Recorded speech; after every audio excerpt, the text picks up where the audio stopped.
Hello दोस्तों, मैं हूँ सीए दिव्या अग्रवाल और आप देख रहे हैं टैक्स विदाउट टीयर्स। उम्मीद करती हूँ कि आपको मेरे चैनल का कंटेंट अच्छा लगता है। तो दोस्तों मेरे सभी सोशल मीडिया के हैंडल्स के क्यूआर कोड आप स्क्रीन पे देख ही सकते हो। आप इन सभी को स्कैन करके मुझे इन सभी प्लेटफॉर्म्स पे फॉलो कर सकते हो। दोस्तों आज की वीडियो का एजेंडा क्या है? जीएसटी रिटर्न फाइलिंग सिस्टम आज 7 साल बाद भी कॉन्टिन्यूअस चेंजेस उसमें हो रहे हैं। जैसे कि अभी मैंने अपने पुराने वीडियोस में भी बताया, एक तो नया सबसे इंपॉर्टेंट चेंज क्या है, आईएमएस डैशबोर्ड आ गया है। आज यानी 14 तारीख मींस 14 नवंबर फॉलोइंग दी जो भी रिटर्न मंथ होता है, जो भी 14th of the next month जो है, जब हमारी जीएसटीआर 2 भी जनरेट होती है, अब उसी दिन से आपको आईएमएस डैशबोर्ड पे एक्शन लेना होगा। क्या है ये एक्शन, क्यों लेना है, इसका क्या रेलेवेंस है और कैसे इससे आपकी 3B इंपैक्ट होने वाली है, तो वो सारी बात मैं आज आपके साथ डिस्कस करने वाली हूँ। सेकेंडली, अब आपको ये भी ध्यान रखना होगा, आने वाले नए साल यानी 2025 से जीएसटीआर 3B को भी ऑटो लॉक कर दिया जाएगा। यानी जो फिगर्स ऑटो पॉपुलेट हो रही थी आपके जीएसटीआर 1 से और जो 2B से आपका आईटीसी ऑटो पॉपुलेट हो रहा था, अब वो धीरे धीरे करके अब उसको फाइनल कर दिया जाएगा। आप उसको चेंज नहीं कर पाएंगे। यानी अभी तक आप वो ऑटो पॉपुलेट हो रही थी और अगर वो सही नहीं होती थी आप चेंज कर पाते थे, लेकिन अब आप चेंज नहीं कर पाएंगे। तो अगर गलती होती है आपके रिटर्न्स में, आप कैसे ठीक कर पाओगे?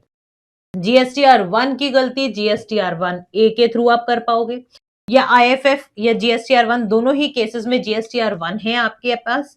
और अगर आपके जीएसटी नंबर रॉन्ग तरीके से अपलोड हो गए हैं, दैट मीन्स जीएसटीआर 1 फाइल करते करते आपने जिसको सेल इनवॉइस काटा है, वो इन उस पर्टिकुलर रेसिपिएंट का जीएसटी आईएन जो है वो आपसे गलत हो गया, तो आप नेक्स्ट मंथ की जीएसटीआर 1 में आप अमेंड कर पाओगे।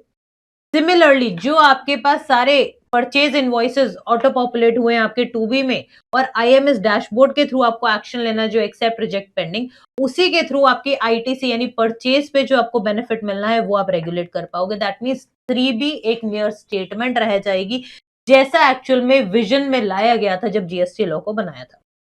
अब ये आईएमएस डैशबोर्ड किस तरह से वर्किंग करने वाला है, तो आज मैं कंप्लीट रिटर्न पोर्टल पे जाके आपको समझाने वाली हूँ, आप कैसे फाइल कर पाओगे, क्या-क्या गलतियां आपकी हो सकती है और उसमें क्या-क्या नए पॉइंट्स और हैं।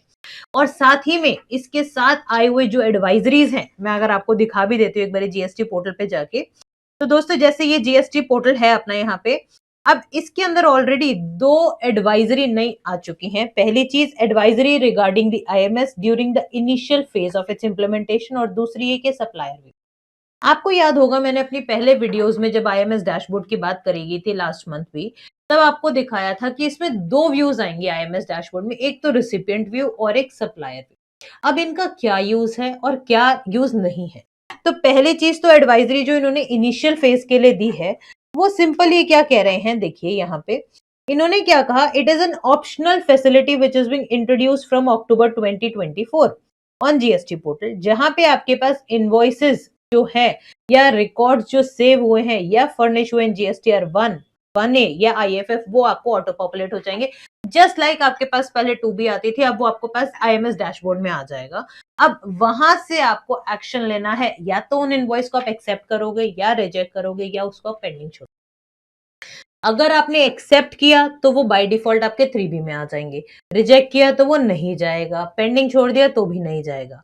अगर आपने किसी भी तरह का कोई एक्शन लिया ही नहीं, यानी जो ये एक्सेप्ट रिजेक्ट पेंडिंग है ये आपने कभी किया ही नहीं है, मतलब ये आप आईएमएस डैशबोर्ड पे नहीं करते हो, तो डीम्ड अप्रूव्ड मान के ये बाय डिफॉल्ट सारे के सारे इनवॉइसेस आपके 3B में चले जाएंगे। ठीक है, तो अब क्या कहते हैं कि tax payer they can accept, reject, keep pending the invoices or the record on IMS after the due verification from the accounts. However, the taxpayer can presently edit the said auto-populated details in 3B before filing the same. यानी अब जो आपकी details आएंगी आपकी 2B से, आप उसको still अभी भी एडिट कर पाओगे, लेकिन इट इज बेटर कि आप आईएमएस के थ्रू आप एक बार ही चेक कर लो, कोई मिस्टेक आपके परचेज में ना। अब इसमें इन्होंने एक बात ये और बोली है इस पूरी एडवाइजरी में कि भाई आपको ये डरने की जरूरत नहीं है कि एक बारी अगर मैंने आईएमएस डैशबोर्ड में एक्शन ले लिया तो मैं उसके बाद दोबारा उसको छेड़ ही नहीं सकता हूँ।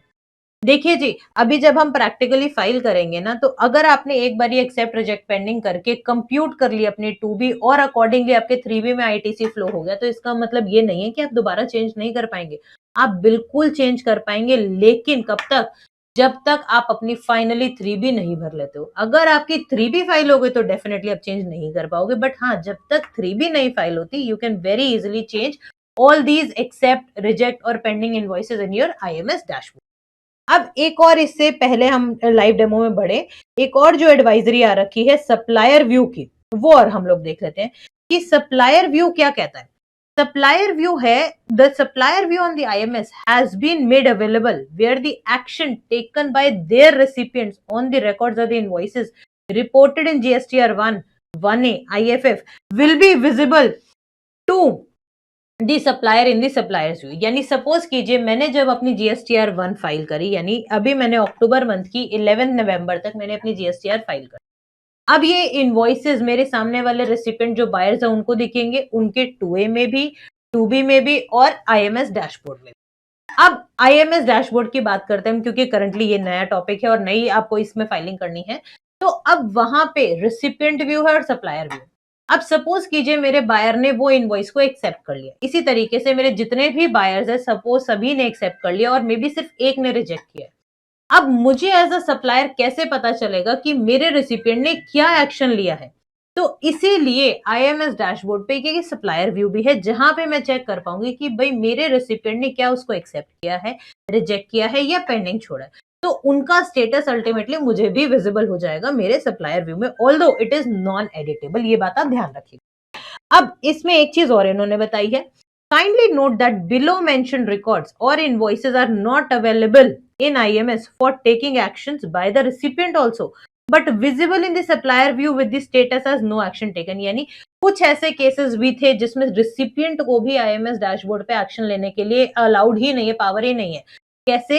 सपोज कीजिए रेसिपिएंट दिल्ली में रजिस्टर्ड था, वो राजस्थान में गया, किसी भी कॉन्फ्रेंस के लिए गया, वहां पे एक होटल में उसने स्टे किया। होटल का पीओएस हमेशा वही रहेगा जहां पे होटल है, सपोज कीजिए राजस्थान का ही रहा वो, तो उस केस में पीओएस भी वहीं का हो गया, सप्लायर भी वहीं का हो गया, तो टैक्स भी क्या लगा होगा? राजस्थान जीएसटी प्लस सीजीएसटी लगा होगा। तो ऐसे सिचुएशन में दिल्ली वाला पर्सन को वहां का आईटीसी नहीं मिलेगा। तो here the documents where the ITC is not eligible due to the POS rule, या फिर मे बी टाइम बार हो गया as per section 16 sub section 4, तो वो सिचुएशन में तो वैसे भी रिसिपिएंट एक्शन ले ही नहीं पा रहा था आईएमएस डैशबोर्ड में। तो ऐसे सिचुएशन में जो सप्लायर है उसके सप्लायर्स व्यू में उसको किस हेड में दिखेगा? वो नो एक्शन टेकन में दिखेगा, जबकि रिसिपिएंट भी एक्चुअल में उस पर एक्शन नहीं ले सकता है। ठीक है। एंड सिमिलरली सेकंड इसमें पॉइंट क्या आ जाता है? Records attracting the RCM supply. तो अब एक बारी मैं आ जाती हूँ दोस्तों आपके साथ लाइव डेमो में डिस्कस करने वाली हूँ कैसे आपको फाइल करना। जैसे ही अभी आप सर्विसेज में जाएंगे, रिटर्न्स में जाएंगे, तो देखिए यहाँ पे आगे आपके पास आईएमएस डैशबोर्ड जो नया फीचर है। अब मैंने इस पे क्लिक किया, एज डिस्कस्ड एक इनवर्ड सप्लाई का आपके पास टैब आ गया और एक आउटवर्ड सप्लाई का आ गया। अब मैं आउटवर्ड सप्लाई की बात करूं तो मैं करंट अक्टूबर मंथ की ही बात करूंगी। यहाँ पे मैंने अक्टूबर को सिलेक्ट किया। रिटर्न टाइप देखिए जीएसटीआर 1 आईएफएफ या फिर 1 यही दो ऑप्शन दे रहा है। 1 की मैंने बात करी तो इसने मुझे क्या बता दिया कि भाई आपके ये B2B ही इनवॉइसेस है मेनली और आपके कुछ अमेंडेड हैं। तो मैं B2B 24 उसमें चले गई। यहाँ पे जो है इधर आपके पास ये मेरे पास सारी डिटेल्स आ चुकी हैं उसकी। अब इधर इन्होंने देखिए यहाँ पे इन्होंने क्या बता दिया, status is no action taken, क्योंकि आज ही विजिबल हुई है, आज ही अब आप 2B के बाद आप एक्शन लेना शुरू करते हो। तो अभी तक मैंने जितने भी B2B इनवॉइसेस डाले थे उनमें किसी भी रिसिपिएंट ने कोई एक्शन नहीं लिया है, तो it is showing as no action. जैसे ही वो एक्सेप्ट कर लेंगे तो it will show as reflect. अगर वो रिजेक्ट करते तो रिजेक्ट हो जाएगा और पेंडिंग हो जाएगा तो नो एक्शन टेकन में आपके पास आ जाएगा। अब मैं अगर आपसे बात करूं इसी में आईएमएस डैशबोर्ड में रिसिपिएंट व्यू की, क्योंकि अब मुझे जैसे मैंने अपने पोर्टल खोला है तो मुझे अब क्या करना है, मेरे को अब अपनी 3B फाइल करनी है, 3B में आईटीसी लेके जाना है, तो उसके लिए मुझे इनवर्ड सप्लाईज में जाना होगा। अब देखिए सबसे पहला पॉपअप क्या आया, records where no action is taken by the taxpayer will be considered as deemed accepted for the GSTR 2B generation, और 2B यहां से जनरेट हो जाएगी तो बाय डिफॉल्ट वो आपके 3B में चला जाएगा। ठीक है। अब यहाँ पे देखिए इन्होंने क्या कहा कि भाई आपके पास इनवॉइसेस क्या आ रहे हैं, 24 इनवॉइस आ रहे हैं B2B में, बाकी किसी में नहीं आ रहे और एक आपका क्रेडिट नोट आ रहा है और यहाँ पे देखिए एक्सेप्ट, रिजेक्ट और पेंडिंग में सब कुछ 0 लिखा हुआ आ रहा है, यानी अभी हमने कोई एक्शन नहीं लिया है। सबसे पहली चीज़ मैं आपको क्रेडिट नोट पे ले जाती हूँ। जैसे ही मेरा ये क्रेडिट नोट आ रहा है, तो आप देख सकते हो दोस्तों इसमें ना पेंडिंग का कोई ऑप्शन मुझे दे ही नहीं रहा है। इसमें या तो मुझे एक्सेप्ट करना होगा या रिजेक्ट करना होगा। तो पहली लर्निंग हमारे आईएमएस डैशबोर्ड में क्या है कि whenever you will have any kind of credit note etcetera, तो आपको या तो उसे एक्सेप्ट करना होगा या फिर उसको रिजेक्ट करना होगा। आप उसको पेंडिंग छोड़ ही नहीं सकते। अब इसके बाद आ जाते हैं हम बी टू बी इनवॉइसेस पे। अब यहाँ पे मैं बी टू बी इनवॉइसेस पे चली गई, तो देखिए अब ये मेरे सारे इनवॉइसेस उसने दिखा दिए कि भाई इतने सारे आपके इनवॉइसेस हैं। अब मैं चाहूँ तो इसको डाउनलोड कर सकती हूँ एक्सेल में। ये तो थोड़े से इनवॉइसेस है, सिर्फ 3 पेजेस की आपके पास वो है।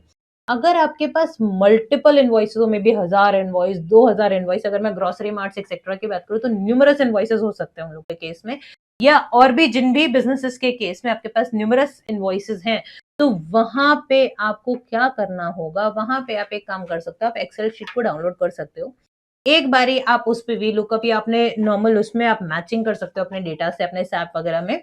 और मैचिंग होने के बाद अगर आपको लगता है सारा आपका आईटीसी मैच हो जाता है, तो सिंपल सी बात है, आप वो डीम्ड अप्रूवल वाले में चले जाओ, बाय डिफॉल्ट आपका चला जाएगा, एक्सेप्ट होके आपका टू बी जनरेट हो जाएगा और आप 3 बी में आईटीसी ले पाओगे। अब जो भी आपके मिसमैचेस हैं, आप उनको रिजेक्ट कर दो। आप यहाँ पे क्या कर सकते हो, इन्होंने फ़िल्टर का ऑप्शन भी दिया है।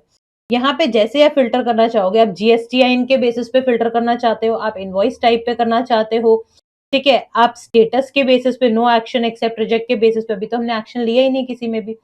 सोर्स फाइलिंग की, भाई जिसके जीएसटीआर 1 से आ रहा है, जिसका 5 से आ रहा है, 1 ए से आ रहा है। फिर उसके बाद रिटर्न फाइलिंग पीरियड से आप देख सकते हो सोर्स फाइलिंग स्टेटस क्या है, अब उसका जीएसटीआर 1 उसने फाइल कर रखी है या नहीं फाइल कर रखी है।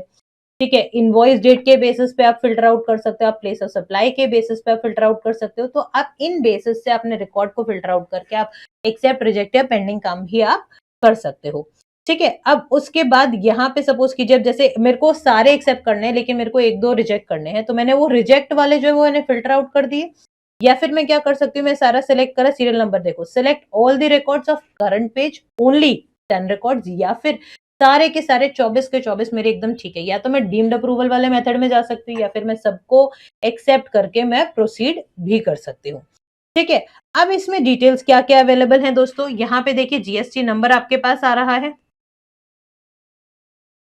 यहाँ पे देखिए, हाँ, जीएसटी नंबर आ गया, ट्रेड नेम आ गया, इनवॉइस आ गया, एक्सेप्ट इनवॉइस टाइप हो गया। अब देखिए सपोज़ कीजिए एकदम ठीक है, तो मैं इसको क्या कर सकती हूँ, मैं इसको एक्सेप्ट कर सकती हूँ। अब यहाँ पे मैंने अभी टिक कर दिए थे, अदरवाइज़ अब देखिए, ये एक्सेप्ट कर दिया मैंने। सपोज़ कीजिए ये रिजेक्ट कर दिया, ये पेंडिंग कर दिया, ये भी एक्सेप्ट कर दिया, ये रिजेक्ट कर दिया, ये पेंडिंग कर दिया। इस तरह से हम लोगों को एक्शन लेने होंगे, तो वो आपका अकॉर्डिंगली आपके पास यहाँ पे आ जाएगा। जैसे मैंने इसको सेव कर दिया, तो देखिए सेव कर दिया हमने यहाँ पे। अब आप देखिए 6 रिकॉर्ड्स पे हमने एक्शन ले लिया, प्रोसीड कर दिया। अब देखिए यहाँ पे उसने स्टेटस अपडेट कर दिया और बाकियों के केस में अभी भी वो नो एक्शन दिखा रहा है।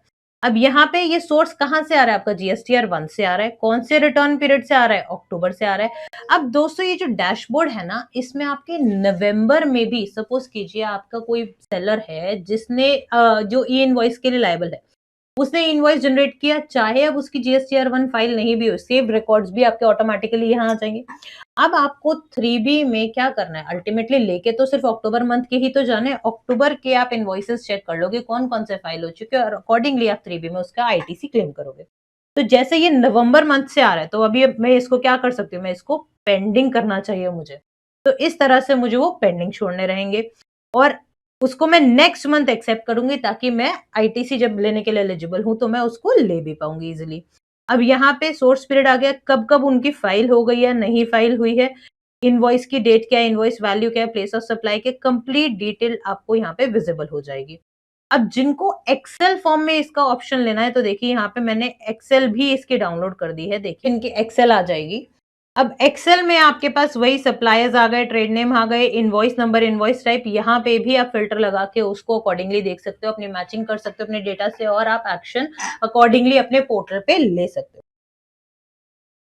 तो ये सारे मेरे एक्सेप्टेड के उसमें आ गए हैं और अब यहाँ पे देख सकते हो आप कंप्यूट जीएसटीआर 2B या आप कंप्लीट डिटेल्स भी आप आईएमएस की यहाँ पे डाउनलोड भी कर सकते हो। ठीक है? अब अगर मैंने यहाँ पे कंप्यूट पे क्लिक करा तो देखिए any record on the IMS dashboard where taxpayer takes no action will be deemed accepted by the taxpayer and credit will accordingly be taken in this. तो अग्री एंड मैंने कंटिन्यू कर दिया। अभी भी घबराने की बात नहीं है, अगर कोई मिस्टेक हुई आप रिकम्प्यूट भी कर सकते हो दोबारा से। Now this two B has been generated, your two B is recomputed successful. ठीक है, और वो अब आपके 3B में आपके रिफ्लेक्ट कर जाएगा। कोई मिस्टेक हुई तो आप दोबारा से इसको जनरेट कर सकते हो और दोबारा आप इस पे काम कर सकते हो। अब यहाँ से मैं चाहूँ तो मैं डाउनलोड भी कर सकती हूँ। जैसे आपका 2A या 2B को डाउनलोड होने में 20 मिनट्स लगते थे, सेम वेज यहाँ पे भी आईएमएस की डिटेल्स जो है एक्सेल शीट की सारी आपको डाउनलोड करनी है, तो it will also take some 15 to 20 minutes. जैसे ही आप रिफ्रेश करेंगे बाद में, तो आप उसके थ्रू भी आप विजिबल आप उसको देख सकते हैं।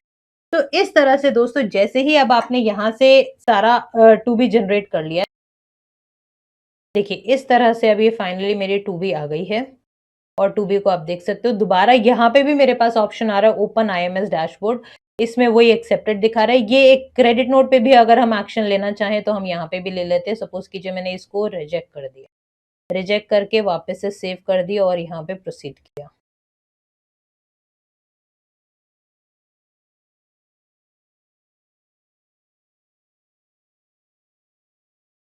देखिए ये रिजेक्टेड में आ गया है मेरे पास।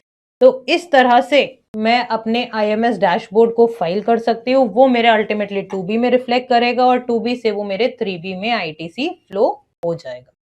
तो उम्मीद करती हूँ दोस्तों, आपको जो ये लाइव डेमो मैंने दिखाया है, आपको कैसे आईएमएस फाइलिंग करनी है वो क्लियर हुई होगी। स्टिल आपको कोई भी डाउट है तो आप डेफिनेटली कमेंट बॉक्स में कमेंट करके बता सकते हैं। We are there to help you. Thank you so much and have a nice day.